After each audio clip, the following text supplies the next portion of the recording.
রাদিয়াল্লাহু তাআলা আনহু পাহাড়ের মধ্যে কেমন যেন কান্নার আওয়াজ। রব্বুল আলামিন আল্লাহ খাড়া নাই, কিছু নাই, কিন্তু আল্লাহ রব্বুল আলামিন তোমাকে আমি আর ছাড়ব না। রব্বুল আলামিন আল্লাহ আমাকে মাফ না করা পর্যন্ত তোমাকে ডাকতেই থাকবো, ডাকতেই থাকবো, ডাকতেই থাকবো। জোরে বলি আল্লাহু আকবার। একজন বিধর্মী মানুষ মূর্তি বানায় সনম সনম বলে পূজা করে, কিন্তু কোনো আওয়াজ নাই। ওই জবান দিয়া যখন সমাজ শব্দ বের হইয়া গেল, কেমন যেন গাইবি আওয়াজ। এর বান্দা কি চাইবা, আমি আল্লাহ রাব্বুল আলামিন তোকে দান করে দেব। ওই ব্যক্তিটা মনে মনে চিন্তা করে, এত পূজা করলাম, এত কিছু করলাম, কিন্তু কোনো আওয়াজ নাই। কিন্তু সমাজ বলার সাথে সাথে কেমন যেন আওয়াজ হইয়া গেল, তুমি কে, তুমি কে, তুমি কে? বলে আল্লাহুস সামাদ। একটু জোরে বলি আল্লাহু আকবার। হযরত সাআলাবা আল্লাহ রাব্বুল আলামিনকে ডাকা শুরু করিয়া দিলেন। একদিন নবী মুহাম্মদ হযরত ওমরকে ডাক দিয়ে বলে, এই ওমর, সাআলাবার কি তুমি খবর জানো নাকি? বলে না না। বলে এক মাস হইয়া গেল সাআলাবা আমার বাড়ির মধ্যেও আসে না, আমার সাথে দেখা করে না। একটু দেখো সাআলাবা কোন অবস্থার মধ্যে আছে, কি অবস্থার মধ্যে আছে, কোথায় চলিয়া গেল? যদি খবর পাও আমি নবী মুহাম্মদের দরবারের মধ্যে আনবা। হযরত ওমর সাআলাবা রাদিয়াল্লাহু তাআলা নূর খোঁজের মধ্যে চলে গেলেন। হযরত ওমর নজর করে যাইয়া দেখে সাআলাবার বাড়ির মধ্যে কেমন যেন তালা লাগানো। কি বাবার, কি বাবার?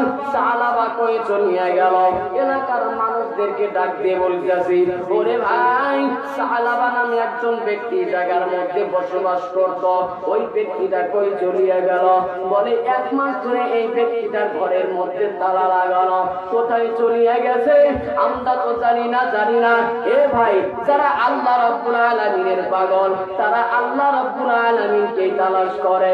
আল্লাহ রাব্বুল আলামিন বলে, দুনিয়ার সবাই তো পাগল, কেউ টাকার পাগল, গাড়ির পাগল, বাড়ির পাগল, আর যারা আমি আল্লাহ রাব্বুল আলামিনের পাগল, ওই ব্যক্তিদেরকে আমি আল্লাহ তাআলা মাফ করে দেব।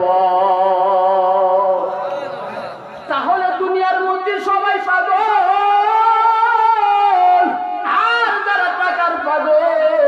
তারা টাকা পাইল, যারা সৌন্দর্যের পাগল সৌন্দর্য চেহারা পাইল, আর যারা বাড়ির পাগল বাড়ি করল, আর যারা আল্লাহ রাব্বুল আলামিনের পাগল, আল্লাহ তাআলা ডাক দিয়ে বলে, বান্দা, যারা আমি আল্লাহ রাব্বুল আলামিনের পাগল, ওই কিয়ামতের ময়দানে আমি আল্লাহ রাব্বুল আলামিন যখন যাচাই বাছাই করিয়া জান্নাত জাহান্নামের মধ্যে দান করব, যারা আমি আল্লাহকে না দেখে সিজদা করছো, আমি আল্লাহকে ডাকছো, যারা আমি আল্লাহ তাআলার পাগল জিরা, আমি আল্লাহ তাআলা নূরের পর্দা সরাইয়া বলবো, আয় এর বান্দা দেখ আমি আল্লাহ তাআলা দেখতে কেমন। একটু জোরে বলি আল্লাহু আকবার। যারা আল্লাহর পাগল হয়, এরা যখন আযানের সময় যখন কানের মধ্যে চলে যায়, কাজকর্ম বাদ দিয়া যতই ফজর হোক না কেন, যতই শীত হোক না কেন, ওই আযানটা শুনিয়া মসজিদের মধ্যে রওনা দেয়। কথা বলেন ঠিক না বেঠিক? বাদশা ইব্রাহিম ইবনে আদহাম ঘুমায়া যায়, হঠাৎ করে কে যেন ডাক দিয়ে বলতেছে, আমার ছাদের উপরে ঘোড়া হারায় গেছে।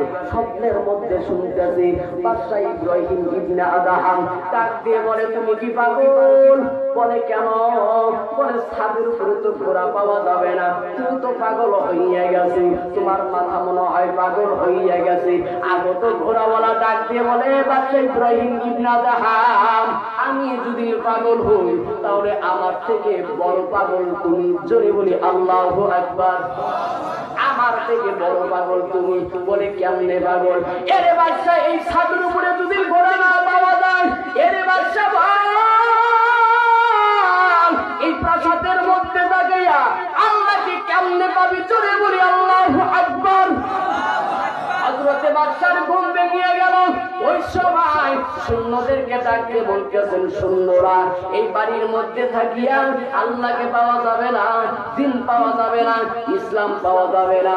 আমি সবকিছু ত্যাগ করলাম, বাড়ি চাই না, গাড়ি চাই না, টাকা চাই না, আমি জঙ্গলের মধ্যে চলে যাব।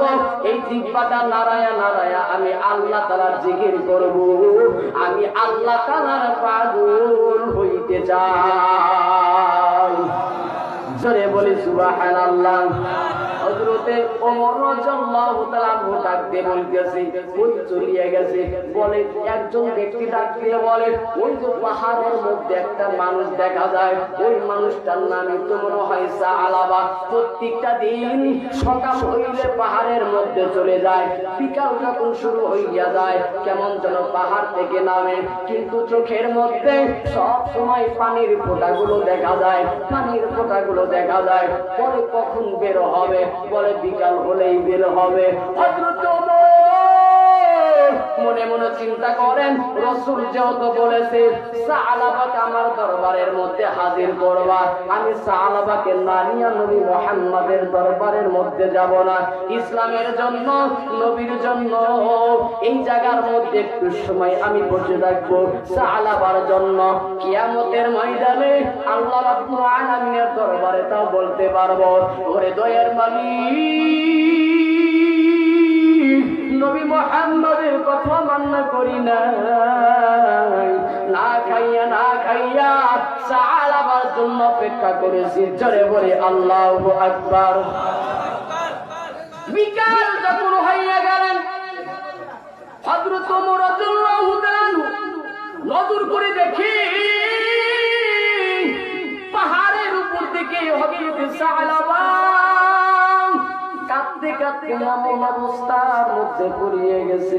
হযরত সাআলাবা কাঁদতে কাঁদতে বেহুশ হইয়া গেছে, চোখের গোড়াতে কেমন যেন ঘাড় মতন হইয়া গেছে।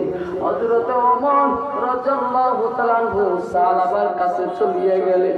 ওরে পর্দার অন্তরের আম্মা জান, এর বাবাজিরা, আল্লাহ রাব্বুল আলামিনের গোলাম হইয়া বয়ানটা শোনো রে বাবা। এই জিহ্বাটা যেই কাজের মধ্যে ব্যয় করবা, ওই কাজের মধ্যে চলে যাবে। এই জিহ্বাটা আল্লাহকে ডাকবা, ওই জায়গার মধ্যে চলে যাবে। এই জিহ্বা দিয়া আল্লাহর বিরোধিতা করবা, না জায়েজ কথা বলবা। আল্লাহ রাসূল সেই জন্য বলেন, মান সামাতা নাজা, যেই ব্যক্তিটা চুপ থাকলো ওই ব্যক্তিটা জান্নাত পাইলো, নাজাত পাইলো। বেহুদা কথা এই জবান দিয়ে বলা নিষেধ করেছেন। বেহুদা কথা বলা এই জবান দিয়ে আল্লাহ রাসূল নিষেধ করেছেন। আল্লাহ রাসূল বলেছেন, এই জবান দিয়ে বান্দা আল্লাহ রাব্বুল আলামিনকে ডাকবা, আল্লাহ তাআলা খুশি হইয়া জিন্দেগীর গুনাহ আল্লাহ তাআলা মাফ করে দেবে। হযরত ওমর রাদিয়াল্লাহু তাআলা সাআলাবার হাতটা ধরে ফেললেন। হযরতে সাআলাবা ডাকতে বলতেছে, ওমর ভাই কি হইছে জলদি করে বলো। হযরত ওমর ডাকতে বলে, সাআলাবা তোমার কপাল কত ভালো, নবী মুহাম্মদ নিজে আমার সাথে যাইতে বলেছে। নবী মুহাম্মদ নিজে এই জবান দিয়ে তোমার নামটা নিয়েছে আর আমাকে বলেছে, এই ওমর যাও আমার প্রান্তীয় সাহাবী সাআলাবা কলিজার টুকরা আমার দরবারে হাজির করো। হযরত সাআলাবা ডাকতে বলতেছেন, ওমর ভাই আমি নবী মুহাম্মাদের দরবারে যাইতে পারবো না। বলে কেন যাইবা না? বলে অনেক কারণ আছে।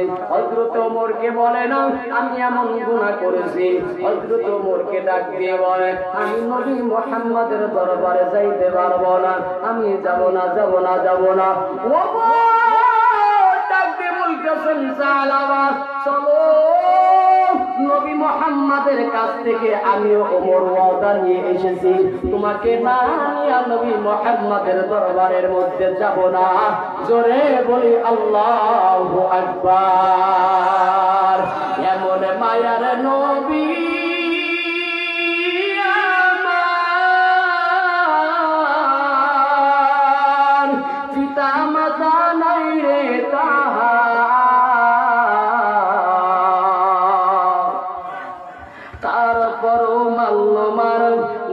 কত দুশ্মনে নবী বিনে কে দাঁড়াবে ফুলসিরাত মিজানে নবী বিনে কে দাঁড়াবে ফুলসিরাত মিজানে চলো চলো চলো মুমিন চলো নবীর সন্ধানে নবী বিনে কে দাঁড়াবে ফুলসিরাত মিজানে নবী বিনে কে দাঁড়াবে ফুলসিরাত মিজানে জোরে বলি আল্লাহু আকবার এমন মায়ার নবী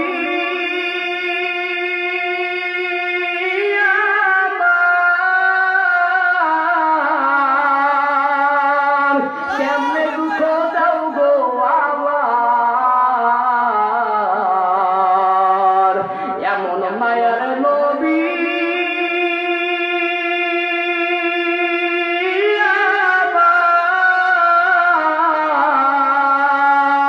কেমনে দুঃখ দাও গো আবার দরুদ বড় স্মরণ করো প্রথম ঘাটি কাফনে নবী বিনে কে দাঁড়াবে ফুলসিরাত মিজানে নবী বিনে কে দাঁড়াবে ফুলসিরাত মিজানে জোরে বলি আল্লাহু আকবার হযরত সালামা হাতটা ধরিয়া নবী মুহাম্মাদের দরবারে নিয়ে গেলেন নবী মুহাম্মদ বসে আছে নবী মুহাম্মদ সালাবার দিকে তাকাইয়া ডাকতে বলতেছেন এই সালাবা তোমার অবস্থা কেন এরকম হইয়া গেছে তুমি তো শুকায়া গেছো চোখে কেমন যেন কোনটা দিয়ে ঘা হইয়া গেছে সালাবা ডাকতে বলতেছে পয়গম্বর আমি এমন গুনাহ করেছি যার কারণে আপনার দরবারে আসতে আমার ভয় লাগে নবী মুহাম্মদ ডাক দিয়ে বলে কি গুনাহ করেছো জলদি করে বলো নবী মুহাম্মদকে ডাক দিয়ে বলে পয়গম্বর আমি যখন রাস্তা দিয়ে যাই আমার চোখটা এক রাস্তার মধ্যে পড়ে গেল এক বাড়ির মধ্যে পড়ে গেল ওই সময় বাতাস আসিয়া পর্দাটা ভেঙে দিল ওই পর্দার ভিতরে একজন বেগানা নারী গোসল করতেছে হঠাৎ করে আমার চোখটা পড়ে গেল আমি আল্লাহ তাআলা দরবারে তওবা করেছি আমার মায়ার নবী চোখের পানি ছেড়ে ডাকতে বলতেছে এ সালাবা তুমি কি অন্যায়